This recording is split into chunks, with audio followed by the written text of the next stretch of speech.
در این خانه 3 سال سمنک نپختند. هر قدم را کنون می سنجند. با گمانشان دعا بدی را رفع می کند، تقدیرشان زیر تأثیر آن نمی ماند.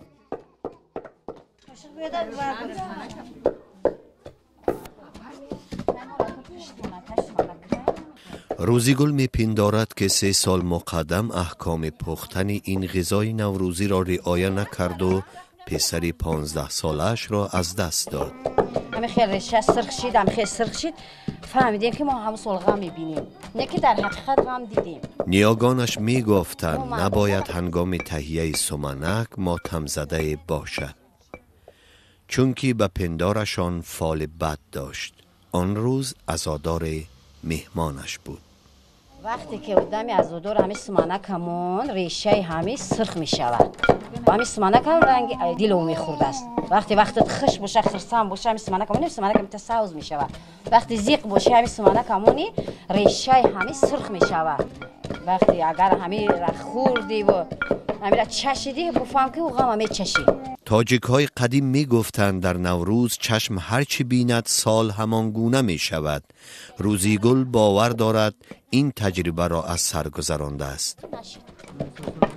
امسال سال 2019 ریشه همه سمنک معلوم است که امسال سال سیری پوری می‌آید. نوروز در تصور این مردم ناپسندی های دارد که از آن می باید پرهیز کرد. سمنک رو ما در لگن تنه کردیم و در خانه می‌بینیم که با اوجه هیچ که نداره که تو که پای می‌غلطه. نباید آوان تیار کردن سمنک غیبت کنند. از این رفتار ناپسند به قول آنها غذا پای میزند، یعنی ویران می شود. ریشه همین سمنک تنه کردیم و ما میگم که سمنک وقتی تنه کردی گل نزد. هر کی در پختن سمنک شریک می شود باید دلش را پاک سازد. احوال دل او به پندار این زنها به طعم غذا تأثیر می کند، حال و احوال سال را تغییر می دهد. ایمی بابا و ماما شنیدن که سمنک زن میمونه، زنی همین زیبا با سمنکش زیبا میوید. روزیگل در تهیه سمنک امساله با احتیاط است. می داند در مجلس شعر و ترانه باشد، تندخوی به آن راه نیابد. اگر کسی اومد ما تو بود کردن سمنک من می‌داریم. دعای آغاز تهیه سمنک به دست پیری خانه است که نمای کمال خیرت است.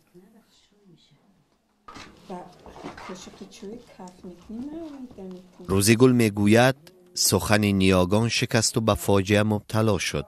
از این رو به نورسان که در آینده سمنک خانه را میپزند هر لحظه رجوع میکرد، چون که نمیخواست چون 3 سال گذشته باز از نوروز محروم بماند. وقتی سوزای سمنک ما سرخ شد بچه من مرده، ما همه چقدر باور کرد، مگه باور نمیکردم میگفتن کمپی رو سوزا سرخ نکنش، باور نداشتم.